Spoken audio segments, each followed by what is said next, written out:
Hello students, विद्या academy में आप लोगों का स्वागत है। हम आप लोगों के लिए एक चैप्टर लेकर आए हैं जो कि आपका इको का चैप्टर नंबर सेकंड है, जिसका नाम है अंडरस्टैंडिंग इकोनॉमिक सेक्टर। इसमें हम आपको क्या देंगे? इसमें हम आपको चैप्टर के नोट्स देंगे, अंडरस्टैंडिंग देंगे।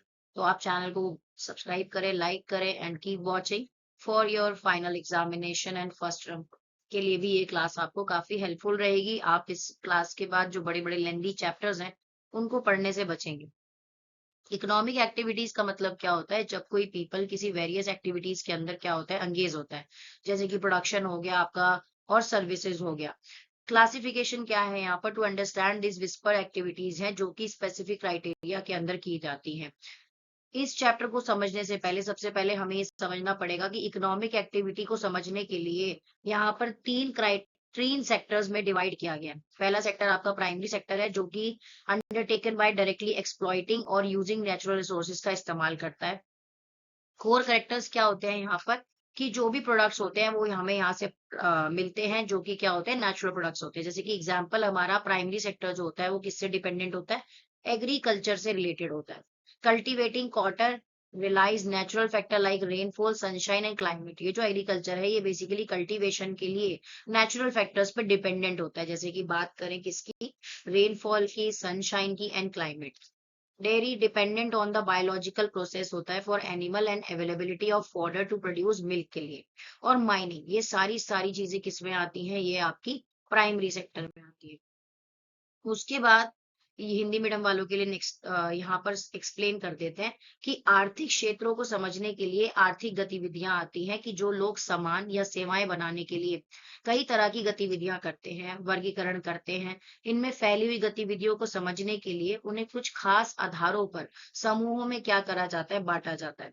जैसे कि क्षेत्र है, यहाँ पर आर्थिक गतिविधियों के इन वर्गीकृत समूहों को क्षेत्र कहा जाता है।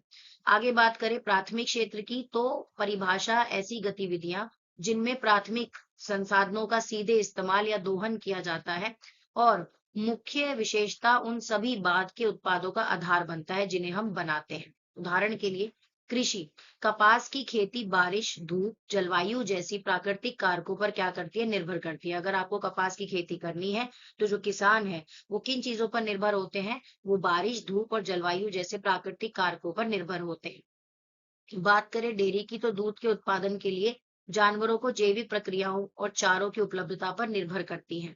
और खनन, हमें प्रकृति से सीधा खनिज और अयस्क को निकालने की प्रक्रिया को खनन बोलते हैं। उसके बाद जो प्राइमरी सेक्टर है आपका, वो बेसिकली एक तरह से रिसोर्सेज को डायरेक्टली अवेलेबल कराने के लिए जरूरी होता है। ये प्रोड्यूस करता है किसको? रॉ मटेरियल को, नेचुरल गुड्स को। एग्जाम्पल प्राइमरी सेक्टर्स में हमारे पास आता क्या क्या है? एग्रीकल्चर हो गया आपका, डेयरी हो गया, फिशिंग हो गया, फॉरेस्ट्री हो गया। ये सब हमारे किस चीज से रिलेटेड है? ये सारी की सारी चीजें हमारी प्राइमरी सेक्टर से रिलेटेड है। उसके बाद अगर मैं आपसे यहाँ पे बात करूं तो क्या है? सेकेंडरी सेक्टर है जो कि ट्रांसफॉर्म करता है नेचुरल प्रोडक्ट्स को, मैन्युफैक्चरिंग गुड्स को, इन्वॉल्व करता है इंडस्ट्रियल मैन्युफैक्चरिंग प्रोसेस को, और फैक्टर, वर्कशॉप और होम्स में भी ये काम होता है। उसके बाद एग्जांपल यहाँ पर, जैसे कि आप कॉटन से क्लॉथ्स बना सकते हैं, शुगर कैन से शुगर बना सकते हैं, और ब्रिक से आप इंडस्ट्रियल सेक्टर में काम कर सकते हैं। बात आती है टेरिटरी सेक्टर की। ये क्या करता है? ये प्राइमरी और सेकेंडरी दोनों सेक्टर्स को क्या करता है? सपोर्ट करता है। बात की जाए इसकी, तो ये क्या करता है? ये प्राइमरी और सेकेंडरी दोनों सेक्टर्स को आपके सपोर्ट करता है। ठीक है। And does not produce physical good, ये कोई भी फिजिकल गुड्स को जो है वो प्रोड्यूस नहीं करता। उसके बाद जनरेट एड एंड सर्विसेज भी इसी के द्वारा दी जाती है। जैसे कि प्रोडक्शन सपोर्ट की बात करें, ट्रांसपोर्ट, स्टोरेज, बैंकिंग, ट्रेड, ये सब इसी में आता है। पर्सनल सर्विसेज की बात करें तो यहाँ पर टीचर, डॉक्टर, लॉयर और कौन कौन है? Barbers. IT services, internet cafe, ATM, software companies, ये सारी की सारी आपकी किस में आती हैं? ये आपकी टेरिटरी सेक्टर्स में आती हैं। हिंदी वालों के लिए पढ़ लेते हैं। क्या है कि प्राइमरी सेक्टर्स जो है इसमें प्राकृतिक संसाधनों का सीधे इस्तेमाल किया जाता है। ये कच्चा प्राकृतिक सामान बनाता है। उदाहरण के लिए खेती, डायरी, मछली पकड़ना, वानिकी, खेती और इससे जुड़े क्षेत्र के नाम से भी इसे जाना जाता है। सेकेंडरी सेक्टर्स जो होते हैं ये प्राकृतिक उत्पादों को तैयार सामान में बदलते हैं, और इसमें औद्योगिक निर्माण प्रक्रिया भी क्या होती है? शामिल होती है। ये कारखानों, वर्कशॉप और घरों में भी आपको देखने को मिलता है। उदाहरण के लिए कपास से कपड़ा बनना, गन्ने से चीनी बनना और मिट्टी से ईंटें बनना, इसमें औद्योगिक क्षेत्र भी कहा जाता है। टेरिटरी मतलब तृतीय क्षेत्र की बात करें तो ये प्राइमरी और सेकेंडरी है ना, ये सपोर्ट करता है दोनों सेक्टर को और कोई भौतिक सामान नहीं बनता है। इसकी बजाय क्या होता है, ये मदद करता है, ये क्या देता है, सेवाएं देता है। Production support, transport, storage, banking, व्यापार, पर्सनल सेवाएं, शिक्षक, डॉक्टर, वकील, नाई हो गया आपका, इंटरनेट कैफे वगैरह, ये सब सर्विस सेक्टर के अंदर आते हैं, मतलब कि तृतीय क्षेत्र के अंदर आते हैं। इसके बाद आपके पास एक नया टॉपिक आता है जिसका नाम होता है काउंटिंग प्रोडक्शन इन सेक्टर। अब कैसे कोई सेक्टर अपने प्रोडक्शन की काउंटिंग करेगा, तो यहाँ पर प्रॉब्लमेटिक मुद्दा है ये, क्योंकि सारी चीजों को ऐड कर पाना एक साथ इम्पॉसिबल होता है। जैसे कि कार हो गया, नेल हो गया, कंप्यूटर हो गया, अगर सब किसी को एक साथ ऐड करेंगे तो ये पॉसिबल नहीं है। तो इसके लिए सोल्यूशन क्या निकाला जाता है, इसके सोल्यूशन निकाला जाता है कि economic use the monetary value of goods and services instead of their physical quantity. मतलब यहाँ पर ये बोला जाता है कि फिजिकल क्वांटिटी की बजाय हम क्या करें, उनकी वैल्यू के अकॉर्डिंग उनको काउंट करें कि ये चीज हमारी कितने की आई थी, 1 रुपए की, 2 रुपए की, 3 रुपए की, उसके हिसाब से काउंट करते हैं। मतलब वैल्यू के हिसाब से चीजों को काउंट या कैलकुलेट किया जाता है। जैसे यहाँ पर एग्जाम्पल है कि 10,000 kg of wheat at a tax ₹20 kg at 2 lakh rupees. The rule of final goods precautions, only the value of final goods and services included in the calculation के अंदर। इंटरमीडिएट गुड्स की बात करें तो item used up entirely in producing final goods like a flour used to make a biscuit. Double counting की बात करें तो एक्सक्लूडिंग इंटरमीडिएट गुड्स होते हैं, prevent counting the same value multiple times में काउंट की जाती है। फाइनल वैल्यू में क्या होता है, the price of final products already include the cost of all intermediate inputs भी इसके अंदर आ जाते हैं। दोबारा देख लो, इंटरमीडिएट गुड्स वो होते हैं जिस गुड्स का इस्तेमाल करके हम फाइनल गुड्स बनाते हैं, और डबल काउंटिंग हो जाती है तो सेम वैल्यू आएगी इसकी। फाइनल वैल्यू की बात करें तो प्राइस ऑफ फाइनल प्रोडक्ट्स जो होता है वो ऑलरेडी इंटरमीडिएट गुड्स उसके अंदर, इंटरमीडिएट गुड्स की जो कॉस्ट होती है वो उसके अंदर क्या होती है, इंक्लूड होती है। ग्रॉस डोमेस्टिक प्रोडक्ट्स का मतलब क्या होता है कि जो sum of the value of all final goods and services होते हैं वो तीनों सेक्टर्स को मिला के स्पेसिफिक ईयर्स के ऊपर काउंट किया जाता है। Significance, it indicate the overall size and strength of a country of economy. Indian measurement जो है, मिनिस्ट्री जो है वो क्या करती है, इस डिपार्टमेंट को, मतलब जो आपका तृतीयक डिपार्टमेंट है, टेरिटरी सेक्टर है, उसके अंदर सारी चीजों को मेजरमेंट करती है on the basis of value. यहाँ पर सेक्टर इन प्रोडक्शन की गिनती में वही चीज है, सबसे पहले समस्या है कि अलग अलग तरह के सामान जैसे कार, कील और कंप्यूटर की भौतिक मात्रा मतलब को साथ में जोड़ना बड़ा मुश्किल है। समाधान ये निकाला अर्थशास्त्रियों ने कि अगर आपको किसी भी मूल्य की किसी भी वस्तु को अगर आपने काउंट करना है या आपने उसको बताना है कि ये क्या है, कितना इसका वैल्यू है, तो उसकी वैल्यू उन्होंने डिसाइड कर दी और उस हिसाब से उन्होंने उसको कैलकुलेशन करना स्टार्ट कर दिया। अंतिम वस्तु क्या नियम यह है कि हिसाब किताब में सिर्फ अंतिम वस्तुओं और सेवाओं का मूल्य ही शामिल किया जाता है।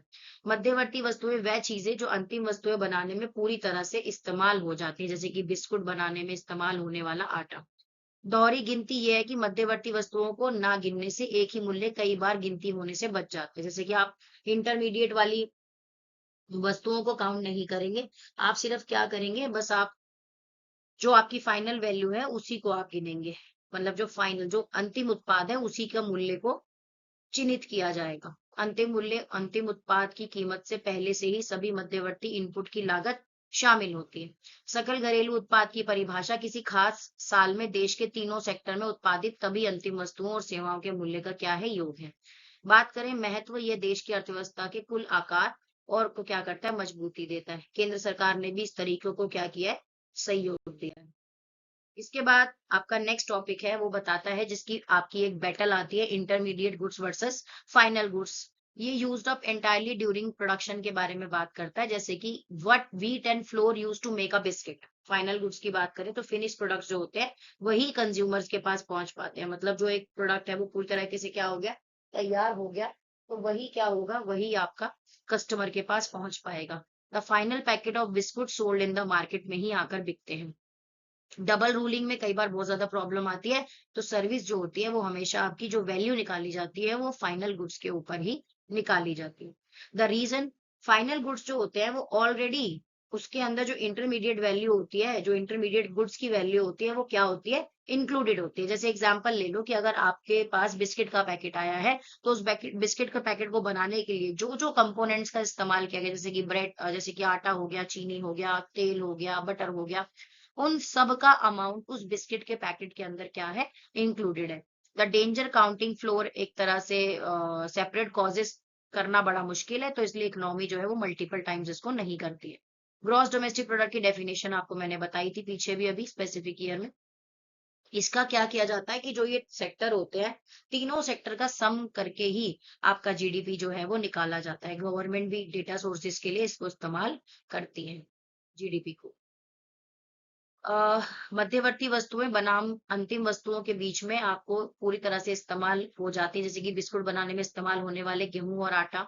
उसके बाद तैयार प्रोडक्ट्स आखिर में जो आपके कंज्यूमर्स तक पहुंचते हैं वो। और उसके बाद आपका डबल काउंटिंग समस्या भी खत्म हो जाती है। जीडीपी में जो प्रोड्यूसर्स होते हैं वो फाइनल गुड्स और सर्विसेज की कुल मार्केट वैल्यू पर ही काम करते हैं, और गवर्नमेंट भी इसी सेक्टर में जो प्रोडक्शन है वो जीडीपी के अकॉर्डिंग ही कैलकुलेट करती है। ठीक है जी। महत्व ये है कि इकोनॉमी के कुल साइज का मुख्य इंडिकेटर है। अथॉरिटी, सेंट्रल गवर्नमेंट, मिनिस्ट्री भी यही काम करती है। डाटा सोर्सेज जो होते हैं वो यूनियन टेरिटरी से उसकी जानकारी ली जाती है। गुड्स, सर्विसेज, सभी कीमतों का कुल मूल्य ही निकाला जाता है।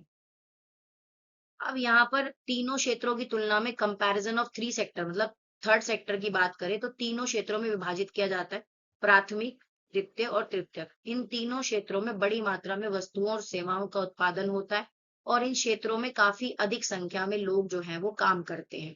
दूसरी बात ये क्या कहता है कि वस्तुओं और सेवाओं की गणना की समस्या और समाधान विभिन्न क्षेत्रों में उत्पादित हजारों वस्तुओं और सेवाओं की संख्या का क्या करता है, योगफल करना एक बहुत बड़ा और कठिन काम है। जैसे कि कार हो गए, कंप्यूटर्स हो गए, फर्नीचर की संख्या हो गई, को एक साथ जोड़ना। जैसे अर्थशास्त्रियों के अनुसार अगर बात की जाए तो वस्तुओं और सेवाओं की वास्तविक संख्याओं को जोड़ने के स्थान पर उनके मूल्य का उपयोग भी किया जाना चाहिए। मूल्य गणना का उदाहरण, यदि 10,000 किलोग्राम गेहूं 20 रुपए प्रति किलोग्राम गेहूं की दर से बेचा जाता है, तो गेहूं का मूल्य कितना हो गया, 2 लाख रुपए हो गया। ऐसी नारियल है, एग्जाम्पल है कि 15 रुपए का एक नारियल, आपको 5,000 नारियल चाहिए तो 15 पंजे कितना होता है, 75। तो ये आपका कुल सेवा मूल्य आएगा 75,000 रुपए। यही इंग्लिश में भी है कि कंपैरिजन ऑफ थ्री सेक्टर्स। तो यहाँ पर बात की जा रही है कि प्रोडक्शन एक्टिविटीज जो होती हैं वो तीन सेक्टर्स में डिवाइड होती हैं। पहली कौन सी है आपकी बेटा, प्राइमरी, सेकेंडरी एंड टेरिटरी। सबकी क्वांटिटीज और सर्विसेज को प्रोड्यूस करके तीनों सेक्टर्स का क्या करा जाता है, टोटल करा जाता है। और सबसे ज्यादा जो इम्प्लॉयज आपको देखने को मिलते हैं वो आपको आपके थर्ड सेक्टर के अंदर ही देखने को मिलते हैं। ठीक है। एंड प्रॉब्लम एंड सॉल्यूशंस यहाँ पर यही है कि कैलकुलेशन करने में बहुत ज्यादा मैसिव डिफिकल्टीज ना आए, इसलिए हर चीज को कैलकुलेट ना करके जो चीज जब पूरी तरह से तैयार हो जाती है तो उसको कैलकुलेट किया जाता है। इसी तरह से यहाँ पर दो एग्जांपल है कि अगर आपको गेहूं लेना है 10,000 रुपए किलो के, 10,000 किलो आपको गेहूं लेना है, तो 20 रुपए किलो के हिसाब से गेहूं है, तो 10,000 को 20 से मल्टीप्लाई कर देंगे तो 2 लाख रुपए का अमाउंट ऑलमोस्ट यहाँ पर आ जाएगा। उसके बाद अगर आप 15 रुपए पर कोकोनट के हिसाब से लेते हैं तो 5,000 रुपए आपका कोकोनट, आपको 5,000 कोकोनट लेने हैं तो 15 पंजे 75,000 रुपए के आपको नारियल मिलेंगे। तो जब 75,000 रुपए के नारियल आपके पास पहुंच गए तो यही आपका value of goods and services है। केवल अंतिम वस्तुओं की गणना क्यों की जाती है, दोहरी गणना से बचना इसलिए की जाती है ना, कि केवल फाइनल गुड्स की ही काउंटिंग क्यों हो रही है, अंतिम वस्तुओं की काउंटिंग क्यों हो रही है, क्योंकि बार बार पहले हम उसके अंदर लगाए सामान की गणना करेंगे, फिर उसके अंदर लगाए हम मटेरियल की गणना करेंगे, फिर हम ट्रांसपोर्ट की गणना करेंगे, तो ऐसे तो फिर हम कभी डाटा को कैलकुलेट कर ही नहीं पाएंगे, और हर बार एक्यूरेसी आए ये कहना बड़ा मुश्किल। तो हम अंतिम वस्तु की गणना क्यों करते हैं, ताकि हम दोहरी गणना से बच सके। किसी उत्पादित वस्तु का मूल्य उसकी अंतिम अवस्था में ही मापा जाता है। उत्पादन के हर चरण में मूल्य जोड़ने से एक ही वस्तु की बार बार गणना होने का खतरा रहता है। जैसे कि एक किसान 20 रुपए प्रति किलोग्राम की दर से गेहूं आटा मिल को बेचता है, उस मिल मालिक उसे पीस कर 25 रुपए प्रति किलोग्राम दर की बिस्कुट कंपनी को बेचता है। बिस्कुट कंपनी उसे चीनी तेल मिलाकर बिस्किट के 4 पैकेट बनाती है और उसे मार्केट में 20 रुपए प्रति पैकेट के हिसाब से बेचती है। तो आप बताइए कि अंतिम उत्पाद जो सीधा उपभोक्ता के पास पहुंचा है उसका कुल मूल्य कितना है, 80 रुपए। तो 80 रुपए ही काउंट करेंगे वो।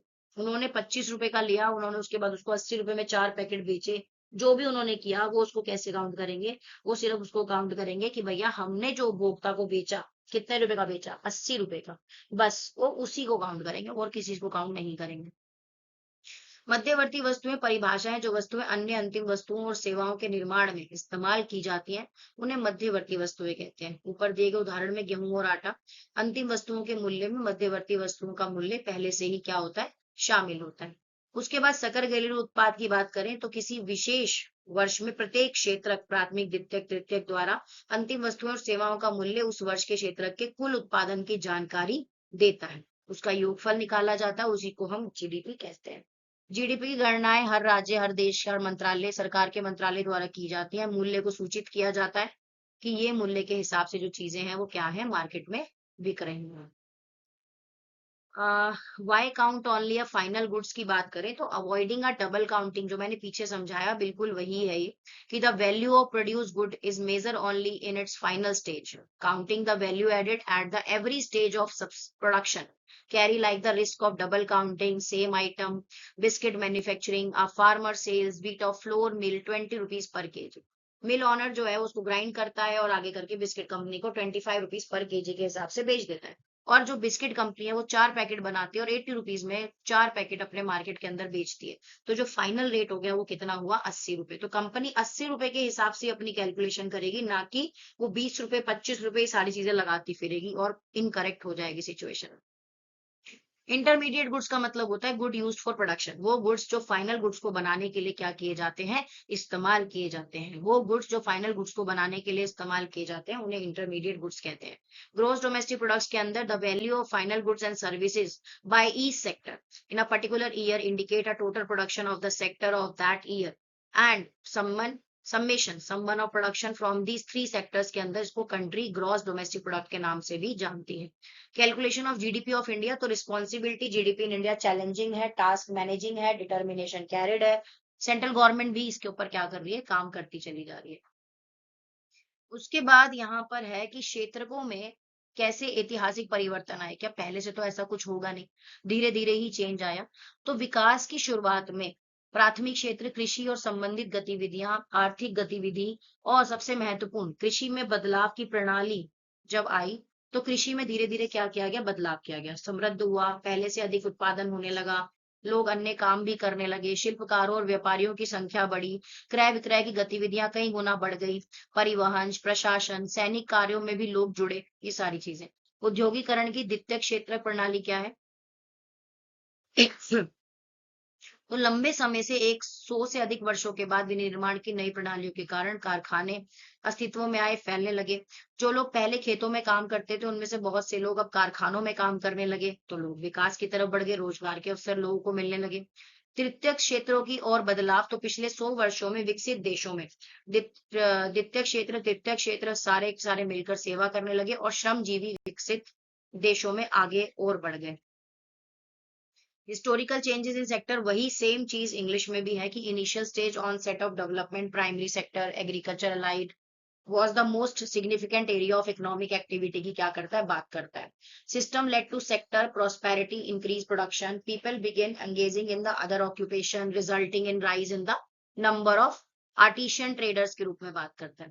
मैनीफोल्ड है, एडिशनली पीपल बिकम इन्वॉल्व हो जाते हैं ट्रांसपोर्ट में, एडमिनिस्ट्रेशन में, मिलिट्री फंक्शंस में, तो आगे बढ़ गए। इंडस्ट्रियल सेक्टर सेकेंडरी सेक्टर के साथ मिल गया, 100 साल ओवर द उसने इमरजेंस किए, मैन्युफैक्चरिंग सिस्टम को बढ़ाया, तो लोग आकर गांव से निकल कर, मतलब लोग कहाँ में जुड़ गए, मैन्युफैक्चर सेक्टर में आके जुड़ गए, शिफ्ट हो गए। और मैन्युफैक्चर सेक्टर से जब लोग जुड़े तो फिर वो टेरिटरी सेक्टर में आके काम करने लगे, उनको लगा कि ये सेक्टर और ज्यादा पैसे देने वाला है और यहीं पर आज के टाइम में सबसे ज्यादा एम्प्लॉयमेंट है।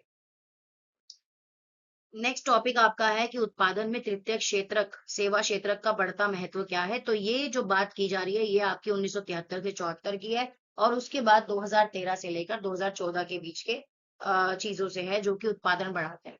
लेकिन सबसे अधिक वृद्धि तृतीय क्षेत्र में ही हमें देखने को मिली है। तृतीय क्षेत्र प्राथमिक क्षेत्र को प्रतिस्थापित करते हुए भारत में सबसे बड़ा उत्पादक क्षेत्र बन गया है। और तृतीय क्षेत्र का इतना महत्वपूर्ण होने के मुख्य कारण निम्नलिखित है, जैसे कि नगर निगम, रक्षा, परिवहन, बैंक, बीमा कंपनी, ये सारी चीजें आपको देखने को मिलेंगी। उसके बाद परिवहन, व्यापार, भंडारण आदि सेवाओं के मार्ग कृषि उद्योग के बढ़ने के साथ अपने आप बढ़ जाता है।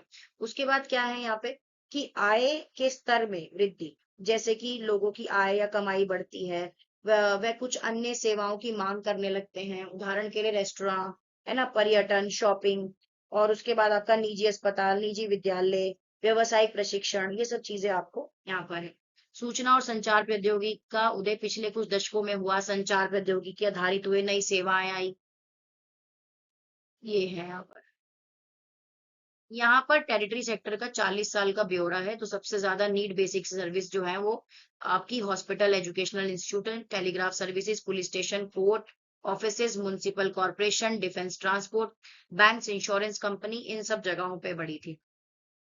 डेवलपमेंट ऑफ प्राइमरी की बात करें यहाँ पर, तो secondary sector, growth of agriculture and industry, secondary sector lead किया था यहाँ पर। और भी चीजें यहाँ पर एग्रीकल्चर को एक्सपांड करती चली गई। इनकम लेवल जो है वो धीरे धीरे बढ़ता चला गया। Private school, private hospital, shopping, tourism, ये सब चीजें भी यहाँ पर खुलती चली गई। Rise of information and communication technology के अंदर फ्यू डिकेड्स में new services I, information I, technology बढ़ती चली गई, लोग जो है वो सर्विस सेक्टर में रैपिडली ऐड होते चले गए।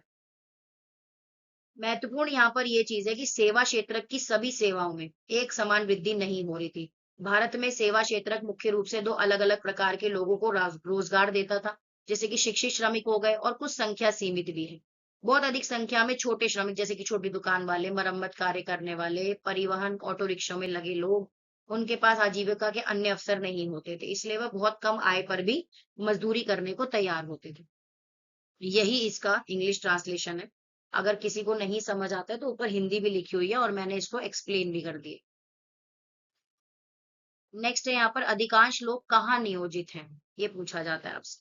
तो सकल घरेलू उत्पाद और रोजगार में क्षेत्रकों की हिस्सेदारी जीडीपी में बदलाव लाने की है, कि पिछले 40 वर्षों में प्राथमिक, द्वितीयक और तृतीयक क्षेत्रों की हिस्सेदारी में बड़ा बदलाव आया है।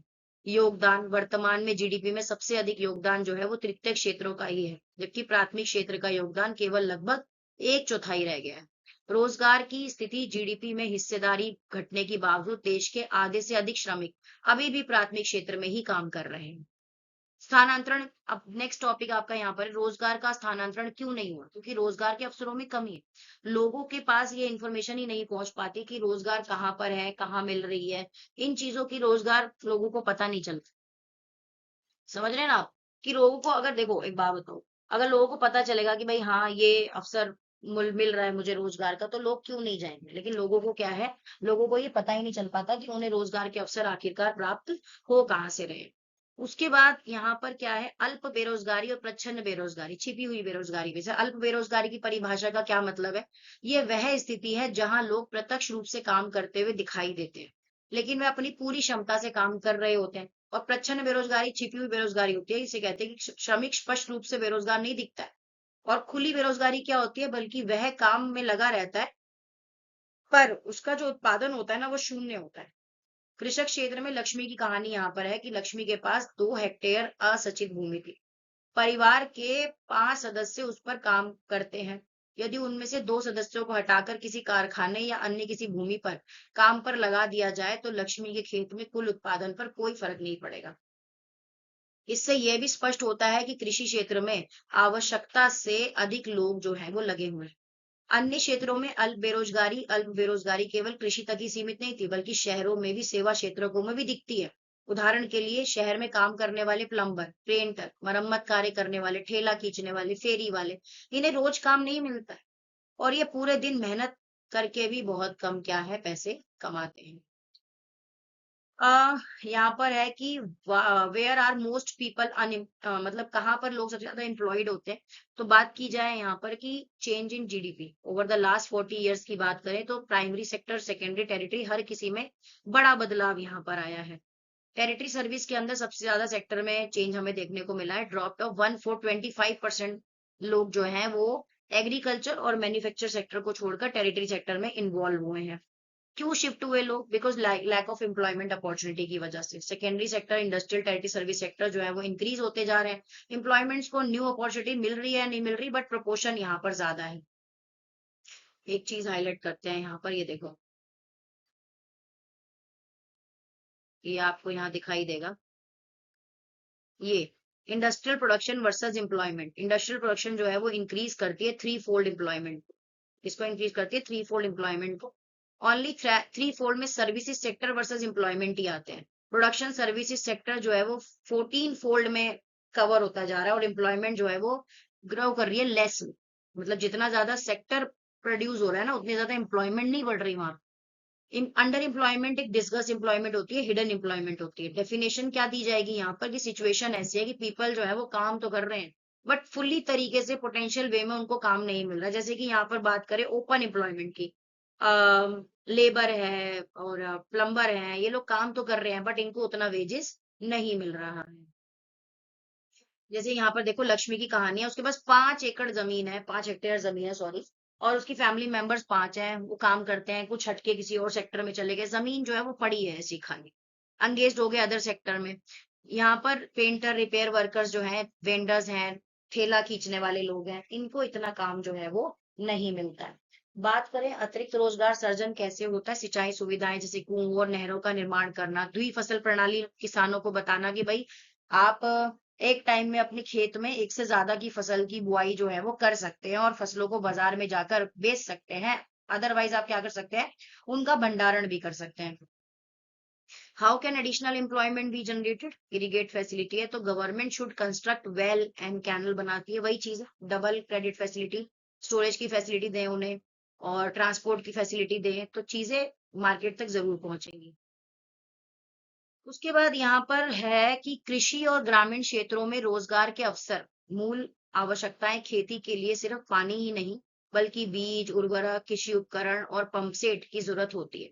की समस्या, ऋण की समस्या, किसानों के पास इतना पैसा नहीं होता यार कि वो ना लगा सकें है ना, साहूकारों से ऊंचे ब्याज दर लेने पड़ते हैं उन्हें, तो वो उन चीजों से बचते हैं।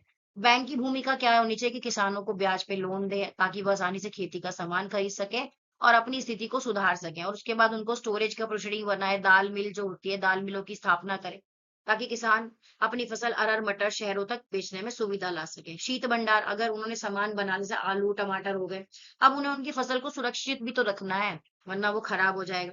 शहद संग्रह केंद्र, जंगलों के पास वाले गांवों में शहद इकट्ठा करने वाले केंद्र खोले जा सकते हैं।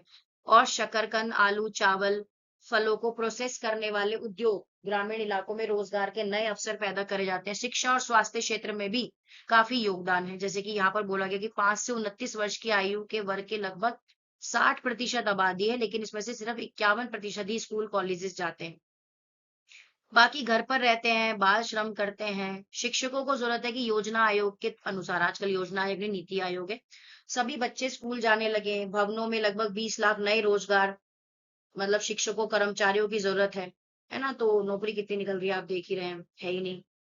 उसके बाद स्वास्थ्य क्षेत्र में, ग्रामीण इलाकों में स्वास्थ्य व्यवस्था सुधारने के लिए अधिक डॉक्टर, नर्सों, स्वास्थ्य कर्मियों की आवश्यकता है। और संसाधन, साधन, पर्यटन, शिल्प, सूचना प्रौद्योगिकी क्षेत्र, आईटी सेक्टर में भी रोजगार को बढ़ाया जा सकता है, जो कि वैकेंसीज के बारे में किसी को भी पता नहीं चलता है। यही चीज इंग्लिश में लिखी है यहाँ पर, पढ़ लेते हैं कि employment opportunity in agriculture and rural areas में बेसिक रिक्वायरमेंट्स है कि farming require not just water but also seed, fertilizer, agriculture equipments, pump set.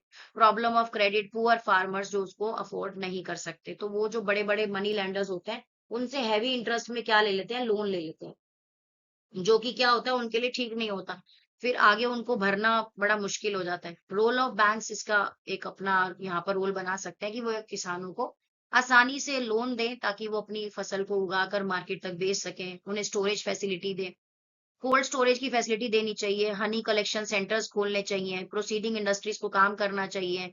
5 से 29 एज के 51% बच्चे ही स्कूल को अटेंड कर पाते हैं। टीचर्स के लिए प्लानिंग होनी चाहिए कि स्कूल में कितने टीचर्स की रिक्वायरमेंट है नीति आयोग के द्वारा। हेल्थ सेक्टर्स में भी डॉक्टर्स की रिक्वायरमेंट को पूरा करना चाहिए, नर्सेज की, वर्कर्स की। और उसके बाद टूरिज्म सेक्टर्स में भी, आईटी सेक्टर्स में भी एम्प्लॉयमेंट को फुल किया जाना चाहिए। पर्यटन की क्षमता, तो योजना आयोग के अध्ययन के अनुसार यदि पर्यटन क्षेत्र में सुधार हो तो हर साल 35 लाख से अधिक लोगों को रोजगार मिलेगी।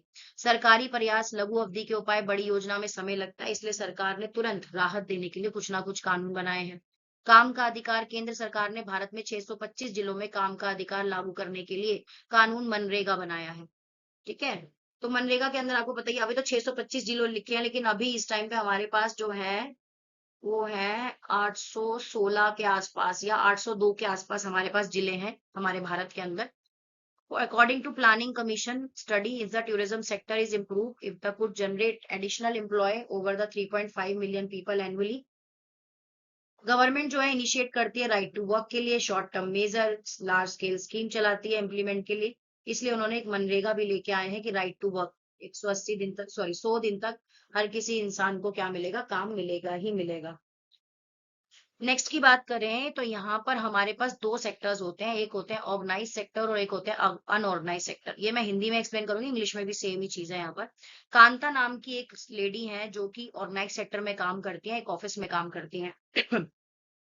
सुबह 10 बजे से 6 बजे तक वो ऑफिस में जाती हैं, वेतन भी उनको टाइम पे मिलता है, सरकारी भविष्य निधि, प्रोविडेंट फंड, मेडिकल, ये सब चीजें भी उनको मिलती हैं और पेड हॉलीडेज भी मिलते हैं। उनको बकायदा अपॉइंटमेंट लेटर भी मिला हुआ है जो कि उनकी नौकरी की शर्तें उनको बताते। दूसरा क्या है, दूसरी तरफ है कमल। कमल एक अनऑर्गेनाइज सेक्टर में काम करता है। कमल एक नजदीकी किराना दुकान में दैनिक मजदूरी वाले करने वाला श्रमिक है। सुबह 8 बजे से लेकर शाम 8 बजे तक लंबे और अनिश्चित घंटे वो काम करता है, दैनिक मजदूरी मिलती है, कोई छुट्टी नहीं है, कोई पेड लीव नहीं है, कोई बीमारी की छुट्टी नहीं है। जब भी वो छुट्टी करेगा तो उसकी छुट्टी कटेगी। औपचारिक रूप से कोई नियुक्ति पत्र भी उसके पास नहीं है, कभी भी उसको काम से हटाया जा सकता है। तो ये पहले वाला जो है ये आपका संगठित क्षेत्र है, मतलब कि ऑर्गेनाइज सेक्टर, और जो दूसरे वाला है ये आपका अनऑर्गेनाइज सेक्टर है। यही मैंने यहाँ पर इंग्लिश में लिखा है कि कांता सिचुएशन ऑर्गेनाइज सेक्टर में वर्क करती है और जो कमल की सिचुएशन है वो क्या है, अनऑर्गेनाइज सेक्टर है। What is the organised sector? Organised sector वो होते हैं जो कि वर्क प्लेस जो एक टर्म्स एंड कंडीशन के अकॉर्डिंग चलते हैं, और उसके बाद रजिस्ट्रेशन होता है वहां पर गवर्नमेंट रूल के अकॉर्डिंग, रूल एंड रेगुलेशंस होते हैं। कंपनी कुछ एक्ट्स के अकॉर्डिंग अपने अंडर में काम करती है, जो एक्ट्स मैंने यहाँ पर आपके लिए लिखे हैं। संगठित क्षेत्र क्या है, ये इसकी हिंदी है। जो पीछे है कि संगठित क्षेत्र में उद्यम या कार्यस्थल आते हैं, वहां रोजगार की अवधि नियमित होती है, लोगों के पास सुनिश्चित काम होते हैं, पंजीकृत द्वारा उनको नियुक्त किया जाता है, ये सब चीजें। अब यहाँ पर characteristics of the unorganised sector of low earning, यहाँ पर बहुत सारी चीजें हैं, जैसे कि वर्कर्स जो हैं वो बहुत ज्यादा कम सैलरी रिसीव करते हैं। अनऑर्गेनाइज सेक्टर के अंदर कोई जॉब की सिक्योरिटी नहीं होती है उनके पास कि रेगुलर है कभी नहीं है, कोई हेल्थ केयर, कोई पेड लीव, कोई पेंशन, सब चीजें नहीं होती हैं। एक्सप्लॉयटेशन बहुत ज्यादा होता है, अगर काम कर भी रहे हैं तो पता नहीं प्रोटेक्शन है भी या नहीं है। वर्नरेबल ग्रुप्स होते हैं, रूरल एरिया, लैंडलेस लेबर्स होती है, एग्रीकल्चर वर्कर्स होते हैं जिनकी खुद की लैंड होती है, वो छोटे छोटे फार्मर्स, स्मॉल फार्मर्स उनके पास काम करते हैं जिनको बहुत ही कम पैसा मिलता है। आर्टिशंस की बात कर लो, जो कि ब्लैक स्मिथ हो गया, लोहार हो गया, कारपेंटर हो गया, गोल्ड स्मिथ हो गए। Supported need timely to delivery seeds, agriculture inputs, credit storage, marketing इनको नहीं मिल पाती। वर्नरेबल ग्रुप्स क्या होते हैं, जो एरिया कैजुअल वर्कर्स होते हैं, जैसे कि आप ट्रेड ट्रांसपोर्ट्स में अपने कैजुअल वर्कर देखते हो ना, जिनको बहुत कम मात्रा में क्या मिलता है, पैसा मिलता है, एक बंदे का।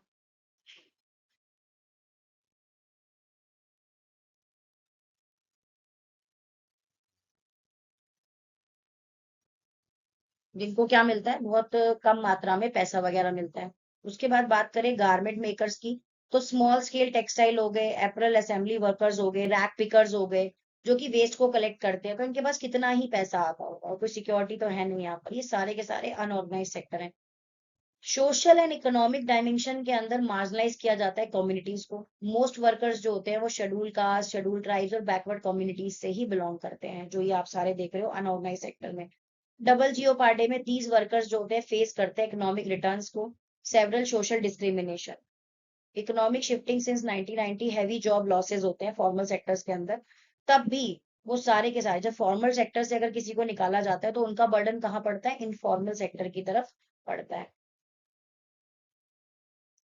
यही चीजें हैं देखो सारी असंगठित क्षेत्र की विशेषताएं। कम कमाई, कामगारों को बहुत कम वेतन मिलता है, नौकरी की कोई सुरक्षा नहीं होती, रोजगार अनियमित और असुरक्षित होती है, सुविधाओं का अभाव होता है, स्व-वेतन, छुट्टी, स्वास्थ्य सेवा, पेंशन जैसी सुविधाएं भी उनको नहीं मिलती। देखो ये सारा हिंदी में लिखा है कि नियोक्ता अक्सर टैक्स से बचते हैं, कमजोर वर्ग जो होते हैं वो भूमिहीन मजदूर, जो जिनके पास जमीन होती है उनके पास काम करते हैं, कारीगर आते हैं, कमजोर वर्ग, शहरी इलाके, कैजुअल वर्कर्स, निर्माण, व्यापार, परिवहन, सड़क पर सामान बेचने वाले भी इसी के अंदर आते हैं। किसके अंदर, असंगठित क्षेत्र के अंदर।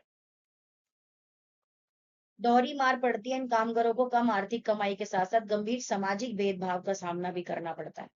आर्थिक बदलाव 1990 के दशक से औपचारिक क्षेत्र में नौकरियों की भारी नुकसान के कारण नियमित कामगार अनौपचारिक और अनियमित कामों में लगने को मजबूर हुए हैं।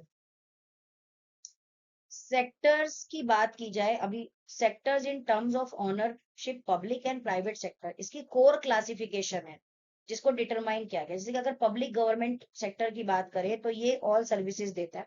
Public welfare is the main motive होता है इसका, कि पब्लिक वेलफेयर मतलब समाज में अपना ज्यादा विकास कर पाए या समाज सोसाइटी का ज्यादा विकास कर पाए। प्रॉफिट अर्निंग इसकी प्रायोरिटी नहीं होती। Tax fund the government expenses होते हैं, जैसे कि रेलवे सर्व करती है, की ऑफ एग्जाम्पल पोस्ट ऑफिस भी एक एग्जाम्पल है। प्राइवेट सेक्टर के अंदर क्या होता है, खुद के एसेट्स होते हैं, डिलीवरी सर्विस होती है, प्रॉफिट जनरेशन, ऑल एक्टिविटीज, हर तरह से इसको प्रॉफिट ही होना चाहिए। डायरेक्ट पेमेंट्स कहाँ से लेता है, ये कंज्यूमर से लेता है, जैसे कि टिक्सो टिक्सो इसका एग्जांपल हो गया।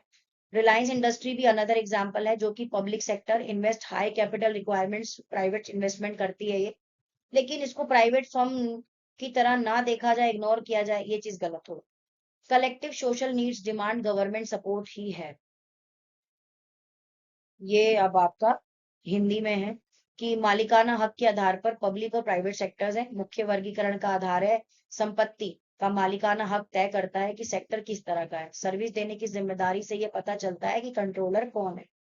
पब्लिक सेक्टर ज्यादातर स्टेट सरकार के पास होते हैं, सरकार की सभी सर्विसेज होती हैं। मुख्य मकसद जन कल्याण होता है, मुनाफा कमाना प्राथमिकता नहीं होती। सरकार के खर्चों के लिए टैक्स से पैसा आता है। रेलवे इसका मुख्य उदाहरण है, पोस्ट ऑफिस भी हो गया इसका एक उदाहरण है। प्राइवेट सेक्टर एसेट प्राइवेट लोगों के पास होते हैं, इनका सब कुछ खुद का लगाया होता है, तो ये ज्यादा से ज्यादा खुद ही प्रॉफिट कमाना चाहते हैं। नेक्स्ट है role of government in public facilities. क्या क्या है, हाई इंफ्रास्ट्रक्चर कॉस्ट है। Private sector can not easily collect money from the thousand of users massive project से, बट हैवी स्पेंडिंग रिक्वायरमेंट्स होती है। बट गवर्नमेंट क्या करता है, रोड बनाता है, ब्रिज बनाता है, रेलवे बनाता है, इलेक्ट्रिसिटी जनरेशन करता है, डैम इरिगेशन करता है, तो वो वहां से पैसे ले लेता है। यूनिवर्सल अवेलेबिलिटी है कि पब्लिक फंड्स जो हैं वो मिल जाते हैं एसेंशियल सर्विसेज के लिए, गवर्नमेंट सपोर्ट होती है। प्राइवेट सेक्टर्स भी गवर्नमेंट को सपोर्ट करते हैं। कॉस्ट सब्सिडीज भी मिलती है, जैसे इलेक्ट्रिसिटी में आपको इस टाइम पे पता है दिल्ली जैसे शहर में आपको सब्सिडी मिलती है।